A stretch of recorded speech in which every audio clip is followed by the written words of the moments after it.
오늘 말씀을 중심으로 성전을 거룩하게 하라 제목으로 말씀을 전하겠습니다. 오늘 성전 정화 사건, 이 설교는 제가 이 본문을 가지고 설교를 여러 차례 했던 기억이 있습니다. 예수님께서 이제 가나의 혼인잔치를 베푸시고 난 후에 성전 정화 사건을 기록하고 있고,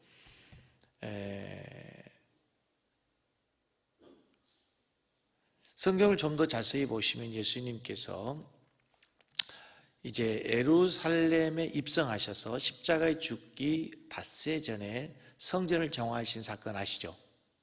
그러니까 예수님이 성전 정화 사건은 총 몇 번 하셨어요? 2번 하셨어요. 2번. 예수님께서 성전을 정화하고 난 후 3년이 지났음에도 여전히 예루살렘 성전 앞에는 장사꾼들로 강도의 구렬이 되어 있었습니다.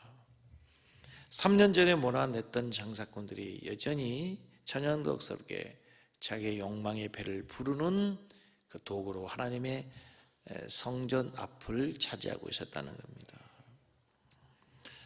주님께서 2번이나 성전을 정화하신 사건을 통해서 오늘 우리에게 해주시는 첫 번째 교훈이 있어요. 본문을 들어가기 전에 첫 번째 교훈은 뭐냐면, 우리 교회와 그리스도인, 우리 성도들은 우리의 신앙을 개혁하고 우리의 신앙을 바르게 하고 우리의 신앙을 회개하고 변화시키는 것이 한 번의 사건으로 2번의 사건으로 완벽하게 되지 않는다는 거예요.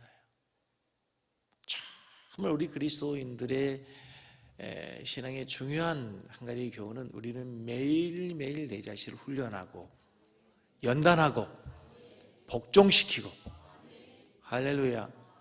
오늘 제가 우리 교회 단톡방에 올린 글 보셨어요? 한번 꼭 보시기 바랍니다. 제가 1:1 제자 양육반들에게 제가 보내기 위해서 글을 쓰고 이제 하고 우리 성도들에게 이렇게 같이 공유했는데, 우리 신은 한 번으로 되지 않아요. 한 번으로 되지 않아요. 1만 시간의 법칙이란 거 아시잖아요. 어떤 경제 고수의 경제에 오르기 위해서는 1만 시간이 필요하대요. 우리로 얘기하면, 그것을 본문에 얘기하면 우리 1만 번의 회개와 1만 번의 훈련, 그것이 우리를 하나님 앞에 온전한 그리스도를 세울 수 있다는 거예요. 하루아침에 한 번의 사건으로 여러분 우리가 온전하게 되고 거룩하게 되고 예수님 닮은 그리스도인이 되면 얼마나 좋겠습니까? 우리가 한 번 부흥의 은혜 받았다고 되잖아요. 불과 얼마 전에 우리가 부흥회 때 얼마나 많이 은혜 받았습니까? 얼마나 많이 마음으로 결심했습니까? 돌아보면 부흥회 이전과 후의 삶이 별로 바뀌어진 게 없단 말이에요. 원래 원위치로 우리는 회개하는 그런 본능이 있어요. 그래서 개혁교회의 중요한 슬로건이 있어요. 교회는 계속 개혁돼야 된다는 거예요. 따라하겠습니다. 교회는 날마다 새롭게 개혁돼야 됩니다. 이 말을 성도들에게 경고시키고 따라하겠습니다. 성도는 날마다 새 은혜가 필요합니다. 아멘. 한 번 받은 은혜로 되지 않아요. 한 번 받은 은혜로. 여러분, 김 목사의 설교가 매주마다 어떻게 홈런을 칠 수 있겠어요? 나도 이제 매 연타서 홈런 치고 싶어요. 막 새벽 예배, 수요 예배, 금요 예배 나왔다면 홈런 치고 싶은데 안 되는 거예요. 그게 맘대로 안 돼. 근데 여러분, 한 가지 중요한 것은 여러분 날마다 하나님 앞에서 여러분 자신을 쳐서 복종시킬 때에, 아멘.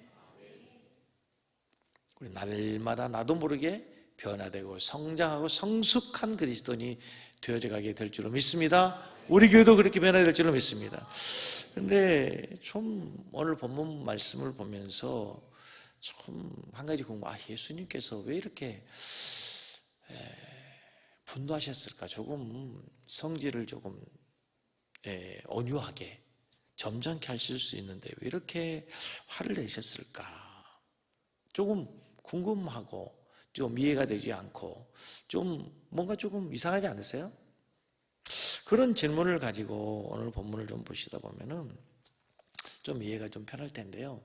예수님의 마음, 답답한 예수님의 마음을 우리가 한 번쯤 헤아릴 수 있어야 돼요. 먼저 여러분 오늘 본문 말씀을 이해하기 위해서 예수님이 누구신가 요한복음 1장 1절 한번 읽습니다. 태초에 말씀이 계시니라. 이 말씀이 하나님과 함께 있으니. 예수님이 무엇이에요? 예수님 누구예요? 하나님의 말씀입니다. 하나님의 말씀. 말씀이라는 뜻은 이 로고스라고 뜻은 여러 가지가 있어요. 요한복음 1장 1절을 가지고요 주석들을 보면요 얼마나 길게 됐는지 몰라요. 요한복음 1장 1절을 가지고 설교한 목사님들 보면요 설교가 얼마나 길게 다행하고 있는지 몰라요. 제가 그 설교를 요한복음 1장을 갖고도 몇 주 할 수 있지만 여기 신학교가 아니거든. 한 가지 이 말씀이다 얘기할 때 첫 번째 의미는 하나님의 뜻을 전달하는 하나님의 뜻. 언어의 뜻이 뭐예요? 언어의 기능이 뭐 의사소통이죠, 여러분. 여러분 옆 사람과 말하지 않고 의사소통 한번 해보시겠어요? 어느 정도는 될 수 있을지 몰라. 눈빛으로 하고 뭐 표정으로 하고 몸으로 하고 할 수 있을지 모르겠지만 한계가 있을 수 있어요, 그렇죠? 한계가 있어요. 그림을 한번 보여줘 보시겠어요? 자, 여러분 제가 아무 말도 하지 않을 테니까 여러분 잠깐 보시면 이 세 장의 그림을 가지고 여러분들 이 그림이 무엇을 원하는지 이해가 되시죠? 설명할 수 있겠죠? 어떻게 한번 설명해 보세요. 먼저 한 사람이 기진맥진했어요. 쓰러졌단 말이에요. 기진맥진 사막에서. 그러다가 너무 갈증에 쓰러졌다가 콜라를 먹고 힘을 얻어서 이제 사막을 걸어갈 수 있었다. 이런 얘기예요. 그런데 여러분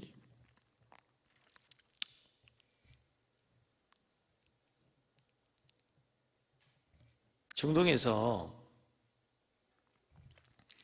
어떤 광고 회사가 이렇게 만들어서 진출을 했는데 이 콜라 회사, 음료수 회사가 쫄딱 망했답니다. 이 콜라를 먹고 힘을 얻어서 저렇게 갈 수 있다고 하는 그 그림이 왜 그럴까요? 우리는 우리의 문화에서는 대부분 문화에서는 왼쪽에서부터 오른쪽으로 그림을 읽어가죠. 글씨 읽어가잖아요. 아랍 여기에서는 오른쪽에서부터 왼쪽으로 읽어갑니다. 그러면 이걸 다시 읽어봐요. 아주 쌍쌍하게 걷던 사람이 이 콜라를 먹고 뻗었다. 팔리겠어요? 한마디만 누가 얘기했다면 이것은 왼쪽에서부터 해석을 하십시오 라고 한마디만 했다면 오해가 없겠죠. 무슨 얘기예요 지금? 언어의 중요성이 언어의 중요성. 예수님이 하나님의 말씀으로 오셨어요. 오늘도 이 사건을 통해서 하나님 말씀하시는 거예요. 예수님이 하나님의 말씀으로 오셔서 굽어진 하나님의 뜻을 바르게 해석해 주시는 거예요. 성전의 의미가 무엇인지, 성전에 와서 제사 드린 자의 태도가 무엇이든지 그것에 대해서 지금 오늘 하나님 말씀하신다 하는 거예요, 여러분. 하나님께서 이 세상의 모든 만물을 가지고도 하나님의 뜻을 계시하세요. 그것을 우리가 신학적으로 일반 계시다, 자연 계시다 그래요. 로마서 1장 20절 말씀에 보면 같이 한번 읽어볼게요. 장세로부터 그의 보이지 아니하는 것들 곧 그의 영원하신 능력과 신성이 그가 만드신 만물. 그가 만드신 만물이 뭐예요? 피조물. 세상의 모든 피조물에게도 분명히 보여 알려졌나니 그러므로 그들이 핑계하지 못할지. 그러니까 하나님이 만드신 창조물에 피조물에 하나님의 신성과 하나님의 능력이 담겨져 있어서 하나님의 뜻을 깨달아야 되는데 인간이 타락하면서 이제 자연 계시, 일반 계시만을 가지고 하나님의 뜻을 다 이해할 수 있다 없다? 없다는 거예요. 그래서 예수님이 이 땅에 오신 거예요. 그래서 예수님이 이 땅에 오셔서 하나님의 말씀을 하나님의 뜻을 정확하게 무엇인지 보여주시는데 그 중에 한 가지가 오늘 성전 정화 사건이에요. 당시의 사람들은 먼저 이 제도가 생긴 이제 배경부터 좀 보면요. 어떤 제도가 생길 때는요, 좋은 의도로, 좋은 뜻으로 생길 때가 많아요. 이스라엘 백성들이 바벨론의 포로 생활하면서 엄청나게 그들이 회개를 합니다. 그렇죠? 포로 생활하면서 그들이 자기들 돌아볼 때 우리가 안식일을 범했구나, 율법을 지키지 않았구나, 하나님 앞에 온전한 제사를 드리지 못했구나. 돌아와서 보니까 이 예루살렘에 살고 있는 사람들은 신앙이 엉망이었죠. 그런데 예를 들어 다니엘 같은 사람, 느헤미야 같은 사람, 이런 사람들이 바벨론에서 나온 거예요. 그 두 사람만이 아니라 대부분의 그런 사람들이 타양 생활, 노예 생활하면서 신앙이 순수한 신앙을 갖고 왔단 말이에요. 그래서 그들이 하나님 앞에 제사를 드릴 때, 제물을 드릴 때 어떤 것으로 드리자? 흠 없는 것으로 드려야 되겠다. 이 설명 여러 번 했는데, 자, 예루살렘까지, 우리로 얘기해. 서울에 예루살렘 성전이 있어요.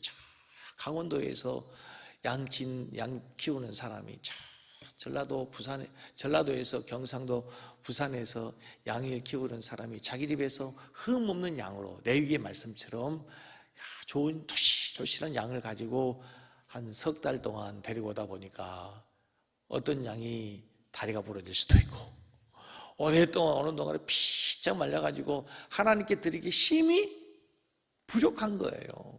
그래서 생각난 게 뭐예요? 그럴 것이 아니라 하나님의 성전 앞에서 서울 근방, 수도권 근방, 안산에서 키운 양, 화성에서 키운 양을 가지고 가서 도실도실한 좋은 양으로 하나님께 제사를 드리도록 하자. 그래가지고 제사장들이 그 성전 입구에서, 성전 안에서 양을 염소를 팔도록 한 거예요. 좋은 의도였죠. 그런데 항상 시간이 지나면서 사람들이 욕심이 이제 제도를 타락하게 하는 거예요. 제사장들과 장사하는 사람들이 커넥션이 된 거죠. 그래서 어느 날 제물을 들고 갔는데 제사장이 검사하겠다는 거죠. 잠깐만요. 이걸 좀 보겠습니다 해가지고 분명히 내가 볼 때는 이상이 없는데 불합격이라는 거죠. 흠이 있다는 거죠. 억지로 흠을 만드는 거예요. 그래서 이제 방법은 뭐예요? 내가 가지고 온 제물을 싸게 팔고 다시 그 앞에 성전 입구에서 파는 별 볼 일 없는 양인데도 비싸게 양을 주고 사야 되는 그런 제도로 전락하고 말았다 이 말입니다. 이제 이런 일들이 생겨지면서 그것이 이제 토착화되어 있던 거예요. 근데 여러분, 이 제도를 하나님께서 주실 때에 하나님께서 레위기에서 흠 없는 제물을 드리라 할 때 하나님 제물에 욕심이 있는 분이 아니세요. 하나님은 토실토실한 양을 먹고 싶고 토실토실한 염소를 원하는 게 아니라 그 흠없는 제물을 드림으로써 그 제사를 드리러 오는 사람이 자신의 몸을 정결하게 하고 제물이 흠이 없어야 된 것처럼 자기 자신도 정결하게 거룩하게 흠없이 자신이 하나님 앞에 서기를 원하는 징표로 뭘 드리라는 거예요? 흠없는 제물을 드리라는 거란 말이에요. 그런데 시간이 지나면서 이제 수많은 사람들이 내가 하나님 앞에 얼마나 거룩하게 서야 할 것이며 내가 하나님 앞에 얼마나 내 자신을 아름답게 가꾸지 못했는가에 대한 돌아보는 성찰이 아니라 그냥 뭐에만 관심이 있는 거예요? 재물에만 관심이 있었던 거예요. 그래서 하나님께서, 예수님께서는 화가 난단 말이죠. 이들은 원래 최초에 가진 하나님께 온전한 제물을 드리려는 초심을 잃어버린 거예요. 그들의 욕심이 하나님을 향한 온전한 제물과 제물 드리는 자신의 온전을 원하시는 주님의 뜻을 잃어버리고 원래 주님이 원하셨던 그 온전한 마음, 온전한 정신, 온전한 제물로 하나님께 제사하는 그것을 잃어버린 자들을 향해서 주님께서 상을 엎으시면서 이제 하나님의 말씀을 전하는 것이에요. 제사의 원래의 목적은 그것이다. 하나님의 성전에서 제사하는 자의 온전한 태도를 회복해야 된다고 하나님의 말씀을 전하고 있다는 사실을 기억할 수 있기를 바랍니다.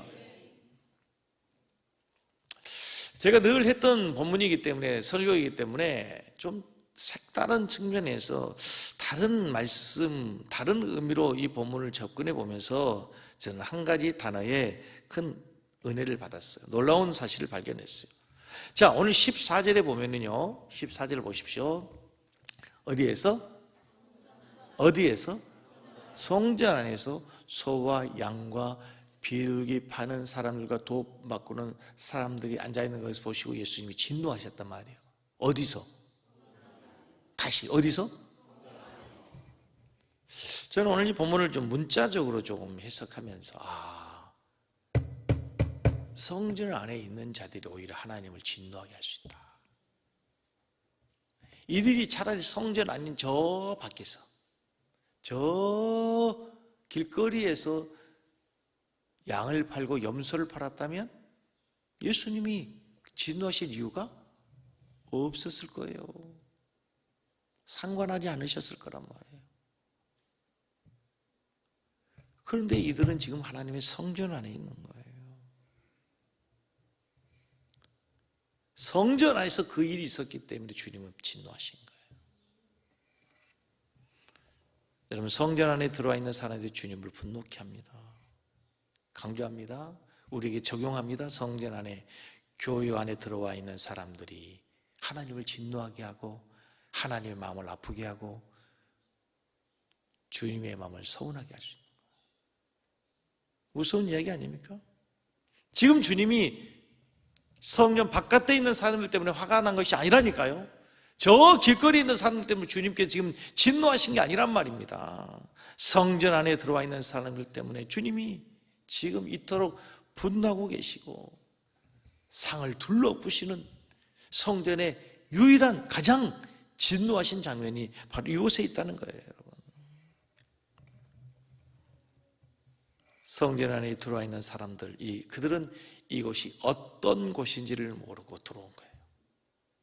이 성전이 어떠해야 하는지를 그들이 잊어버린 거예요. 이 성전에 들어온 자들은 어떠해야 되며 이 성전은 누가 계신지, 이 성전은 어떻게 해야 되는지를 이미 그들은 너무 잘 알고 있는데 잊고 사는 거예요. 눈이 가린 거죠. 눈이 멀은 거예요. 뭐 때문에? 욕심 때문에.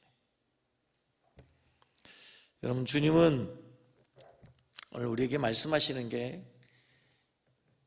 우리가 교회 안에 들어가 있는 거 참 다행이죠. 얼마나 은혜인지 몰라요. 그런데요, 교회 안에 들어와 있다고 다 되는 게 아닐 수 있단 말이에요. 교회 안에 들어와 예배하기 때문에 주님이 어쩌면 너 그따위로 예배드려? 그따위의 태도야? 그렇게 신앙생활해? 그따위로? 그렇게 말씀하실 수 있다는 거예요. 오해하지 마세요. 교회 안에 들어온 건 하나님의 은혜고 축복이에요, 여러분. 그렇죠? 그럼에도 불구하고 이제 우리가 좀 더 거룩하고 성숙한 신앙으로 나아가는 데 있어서 우리가 주님 안에, 교회 안에 있기 때문에 주님 우리를 책망할 수 있단 말이에요.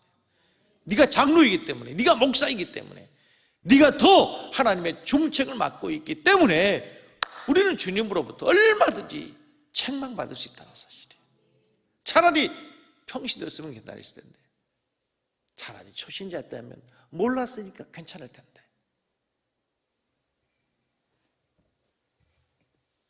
여러분, 예배가 무엇입니까? 신앙생활이 뭡니까? 우리의 몸만 성전에 있고 마음이 딴 곳에 있다면, 마음은 콩밭에 있다면, 우리 마음은 성전인데 마음은 저기 먼 곳에, 이미 주님은 우리의 마음을 감찰하신 주님은 나는 나와 상관이 없다, 오늘의 예배는 나와는 아무런 상관이 없다, 주님 말씀할 수 있고 오히려 주님을 환하게 분노케 할 수 있다는 거죠. 우리 예배가 몸과 마음을 온전히 주님께 드리는 신령과 진정한 예배, 진정으로 드리는 예배가 되기 위해서 이 시간 우리가 다시 우리의 몸도 마음도 우리의 모든 전 인격이 하나님의 온전한 예배자로 서야 될 줄로 믿습니다. 할렐루야! 그래서 주님께서 하나님께 예배하는 자들은 신령과 진정으로 예배할지 이와 같이 예배한 자들 하나님이 뭐한다고? 찾으신다 하잖아. 찾으신다는 말씀 뜻이 뭐예요? 많다는 거예요? 적다는 거예요? 적다는 거예요. 적다는 거예요. 적다는 거예요. 자, 우리 섬기는 교회에서 하나님이 찾으신 예배자들로 예배 때마다 가득 차기를 주의 이름으로 충만합니다. 할렐루야. 여러분 모두가 정말 예배 때마다 늘 그래서 성공하는 예배자가 되기를 주의 이름으로 축복합니다.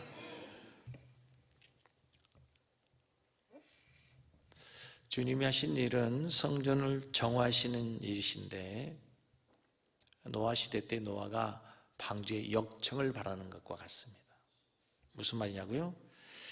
하나님께 노아에게 배를 만들라고 명령하신 다음에 방주의 역청을 바라라고 그러죠. 역청을 바라는 이유가 뭐죠? 간단해요. 물 들어오지 말라고. 방수제 바라라는 거예요. 방수제. 교회도 마찬가지예요. 여러분, 교회는 세상의 물결이 교회 안에 들어오는 것을 철저히 막아야 됩니다. 세속주의를 배격해. 교회가 어려운 게 뭔지 아세요? 교회가 세상에 있으면서 세상에 구별돼야 되고 세상과 동화되지 말아야 되고, 그렇죠? 우리가 세상 속에서 왜 어렵습니까? 세상 속에 그리스도인으로서 이 믿음을 지켜야 하기 때문에 대단히 어려운 거예요.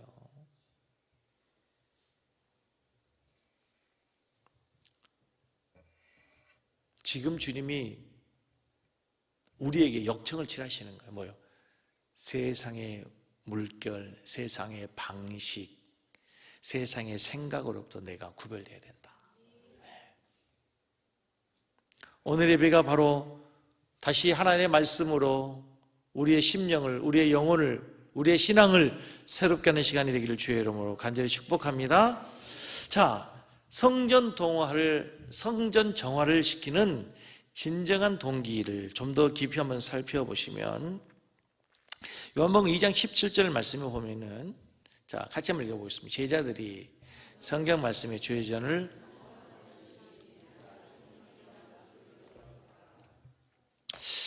그 모습을 보고 제자들이 주님의 모습을 보고 이 말씀을 생각냈어요. 어떻게 하냐면 주님이 주님의 전을 그렇게 사모하는 마음으로 그 열심으로 이렇게 하시는구나. 이것이 제자들이 파악한 주님의 성전 정화의 동기였어요.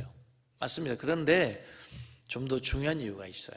15절을 보세요. 16절을 보세요. 16절 같이 읽습니다. 비둘기 파는 사람들에게 이르시되 이것을 여기서 가져가라. 내 아버지의 집으로, 여기서 내 아버지의 집으로 장사하는 집을 만들지 말라. 예수님의 성전 정화의 동기, 직접적인 이유는 바로 이것 때문이에요. 비둘기 파는 사람들에게 이르시되 이것을 여기서 가져가라. 이것을 여기서 당장 치우라. 그 다음 뭐예요? 내 아버지의 집으로, 내 아버지의 집으로 장사하는 집을 만들지 말라. 예수님께서 왜 성전을 더럽힌 걸 참을 수 없어요? 그 집이 내 아버지 집이기 때문에 그래요. 네 아버지 집이 아니고 너희들의 아버지 집이 아니라 누구 아버지? 내 아버지이기 때문에. 여러분, 제가 이렇게 아주 유치하게 쉽게 설명을 해볼게요. 여러분이 식당에 운영을 한다고 생각해 보십시다.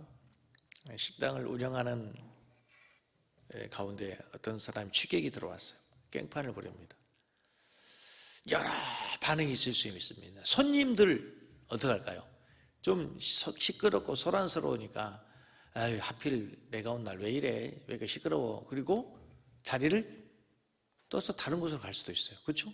손님이니까 아유, 괜히 있다가 그냥 또 뭐 날라오는 뭐에 다칠 수도 있잖아요. 피해버릴 수 있단 말입니다. 종업원 일당은 받아야 되는데, 그죠? 월급은 받아야 되는데 도망갈 수는 없고 마음이 속상하죠. 왜? 또 다 치워야 되니까 얼마나 힘들어요. 종업원은 또 마음이 다를 수 있어요. 그런데 거기에 식당 주인집 아들이 있다고 생각해 보십시오. 가만히 있겠습니까? 아들은 달라요. 종업원하고 또 달라요. 왜? 내 아버지 집이니까. 제가 유치하게 설명을 했어요. 예수님께서 그 성전이 더럽혀진 것, 강도의 구렬이 된 것을 더 이상 두어 볼 수 없는 이유는 뭐예요? 내 아버지 집이기 때문에 그래요. 내 아버지 집이기 때문에. 내 아버지 집이기 때문에.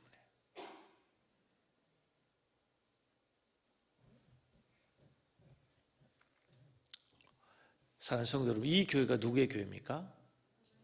하나님의 교회. 근데 하나님이 누구 아버지예요? 그럼 이 성전이 누구의 것입니까? 내 아버지 집입니다.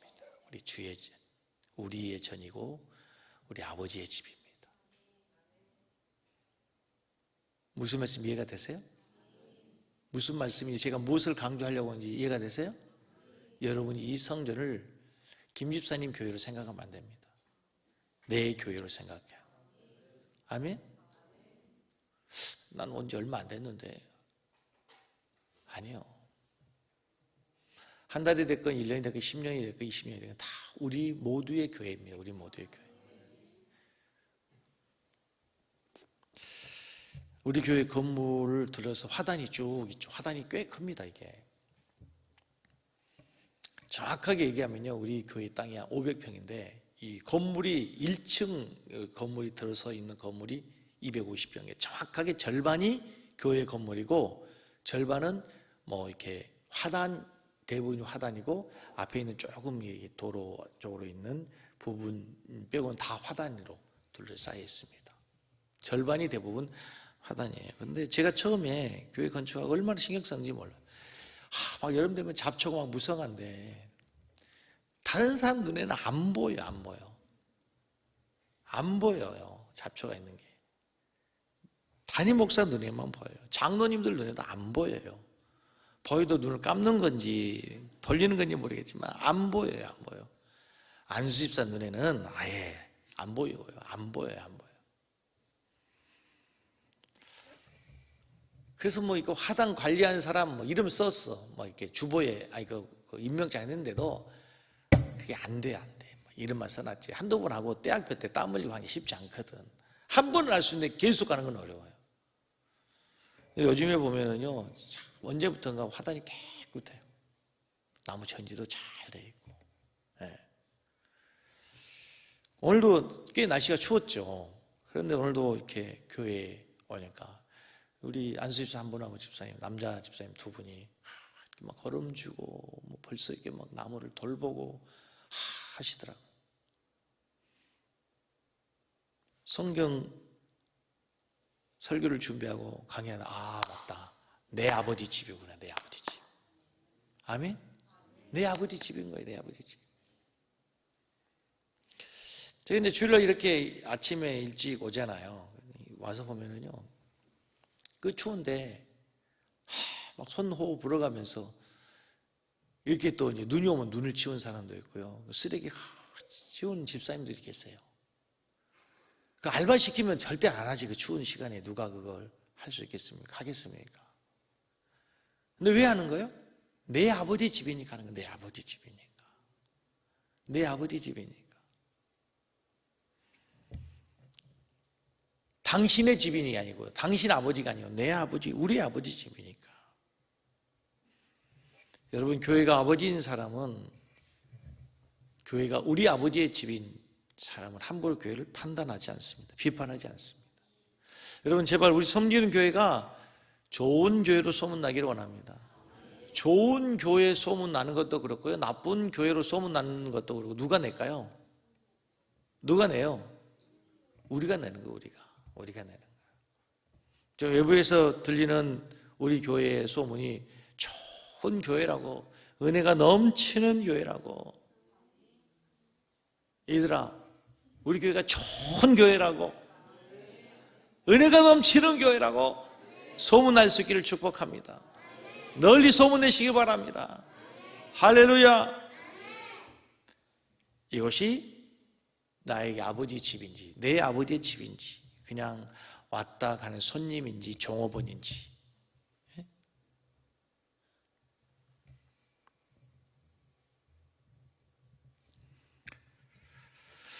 자, 오늘 이 본문을 통해서 예수님께서 말씀하시는 가장 중요한 핵심은 사실은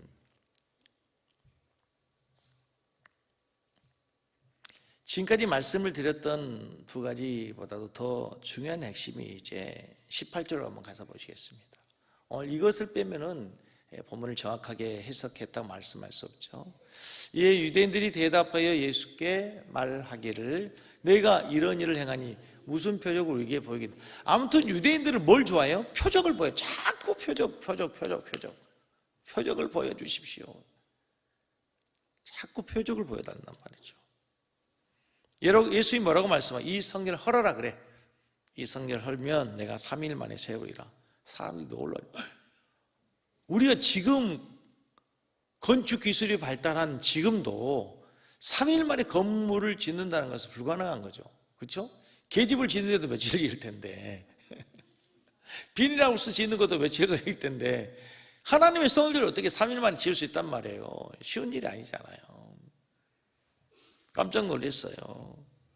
사실은 그 성전은 몇 년 걸렸어요? 46년 걸렸어요. 46년 지은 성전을 3일 만에 일으킨 것 이해할 수 없죠. 받아들일 수 없죠. 근데 예수님이 놀라운 말씀을 하시는 거예요. 이제 이 사건을 통해서 주님이 정작 하시고 싶은 말씀이 바로 이거예요. 21절 같이 보겠습니다. 그러나 예수는 성전된 자기 육체를 가리켜 말씀하신 것이라. 자, 이제 주님은 예수님으로 인해서 새로운 시대가 오고 있다. 구약이 지나가고 신약이 오고 있다. 율법이 지나가고 복음이 오고 있다. 유대교가 끝나고 기독교가 오고 있다. 눈에 보이는 성전의 시대가 아니라 눈에 보이지 않는 새로운 성전의 시대가 오고 있다. 주님은 그 말씀하십니다. 야, 너희들 눈에 보이는 예루살렘 성전 화려하지 웅장하지 보기 좋으냐? 근데 이게 진짜 성전이 아니야 이제. 사실 예수님이 자신이 성전이죠. 성전의 핵심이 뭐예요? 하나님의 성령이, 그렇죠? 하나님 임재가 충만해요. 요한복음 1장 14절 은혜와 진리가 예수님에게 어떻게 했어요?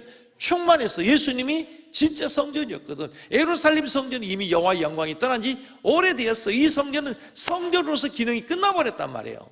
겉으로 웅장하고 화려하고 제사장들이 거기서 제사를 드릴지 모르지만 하나님과 상관없는 제사를 드리고 있었어요. 이제 눈에 보이는 성전의 시대가 아니라 여러분 하나님은 동일하세요. 그러나 하나님의 섭리의 방법은 시대에 따라서 달라진다는 사실을 믿으시기 바랍니다. 중요한 얘기예요. 하나님은 언제나 동일하세요. 변함이 없어요. 그러나 하나님의 섭리는 시대마다 달라지고 있어요. 구약의 최초의 에덴 동산에서 하나님이 인간을 대할 때 어떻게 되나요? 아담과 하와가 직접 대화해요. 하나님을 만나고 하나님을 보고 하나님과 대화할 수 있었어요. 그렇죠? 이제 범죄한 이후에 하나님은 함부로 오지 않아요. 그래서 특별한 족장들에게 나타나서 필요할 때마다 말씀하죠. 족장들에게. 족장이 누구예요?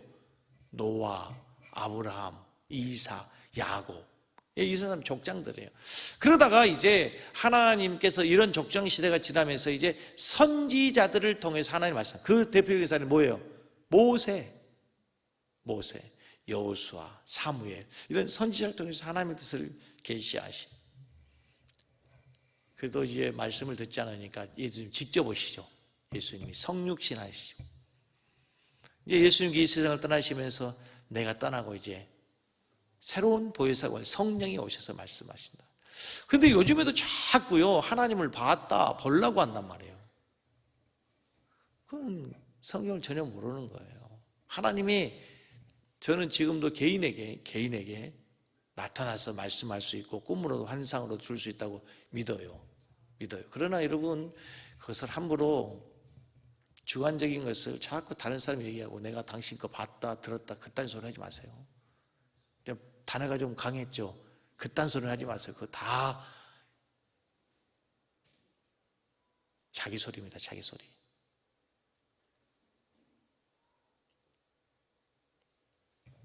제가 분명히 예언에 대해서 제가 정확하게 정의를 내렸죠.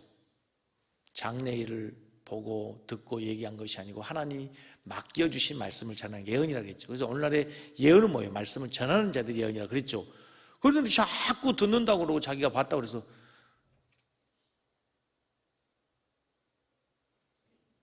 그분이 교회를 떠난다고 막 그랬다고 그래서 내가 얼른 전화했어요. 집사님 우리 교회 떠나셔도 다른 교회 열심히 신앙생활 하실 거죠? 네, 예, 제가 축복 기도해 드리겠습니다. 무슨 말인지 아세요? 우리 목사님 그런 분이었어? 여러분 교회가 건강하게 세워지는데 제가 이미 알잖아요. 무슨 일이 있었지 여러분 잘 알겠어요.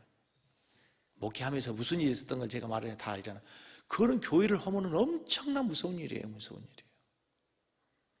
제 목회 철학에, 목회관에 우리 교회가 가는 건강한 교회를 추구하는데 그것은 목회에 역행하는, 반항하는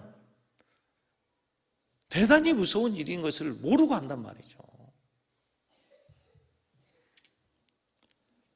이것을, 이 말씀하시는 것을 지금 이 새로운 시대가 도래하고 눈에 보이는 성전, 예수님이 진정한 성전이고 이제 예수님은 장차 우리가 하나님의 성전 내 것을 생각하고 있지만, 자 22절 보세요. 죽은 자 가운데서, 시작, 죽은 자 가운데 살아나신 후에야 제자들이 이 말씀하신 것을 기억하고 성경과 예수께서 하신 말, 지금 무슨 말이에요? 이 말을 지금 아무리 제자들에게 말해도 제자들이 알아요, 몰라요? 몰라요. 아직은 이해할 수 없어, 깨달을 수 없어. 그들의 가치관을 생각으로, 유대적인 사고는 절대로 이해할 수 없단 말이에요.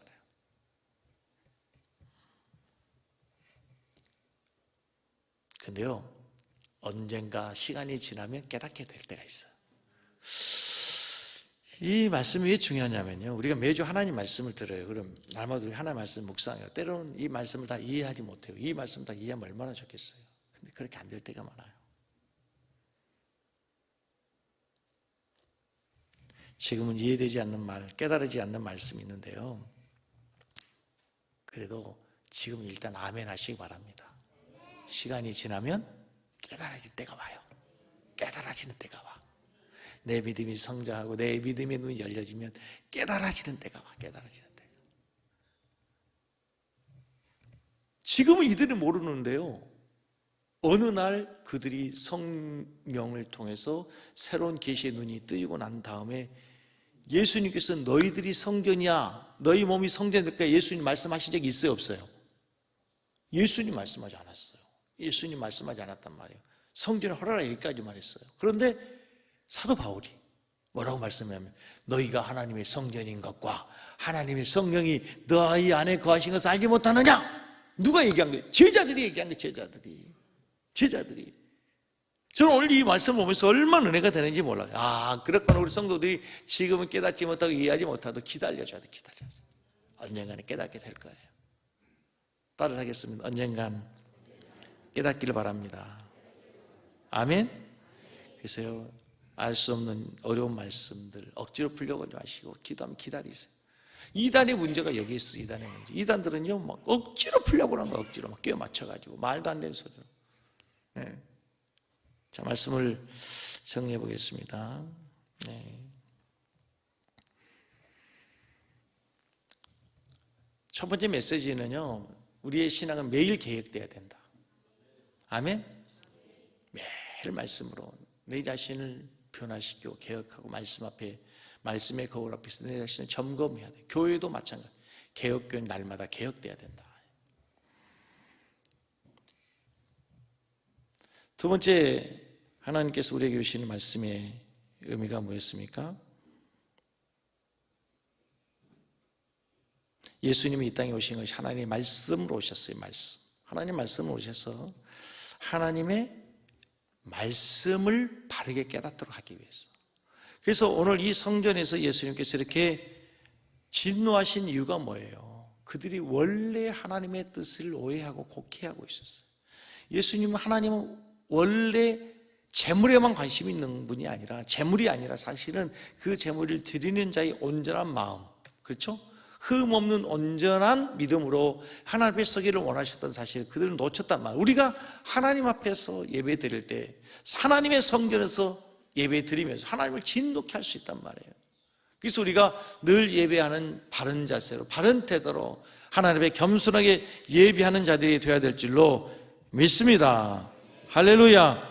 성전 정화의 마지막 동기는 이것이 아버지의 집이기 때문에 하나님의 성전을 여러분 손님으로 대하지 마시고 종업원으로 대하지 마시고 아버지의 집으로 대해서 늘 아버지의 집을 사랑하는 그런 믿음으로 신앙 살 수 있기를 주의 이름으로 간절히 축복합니다.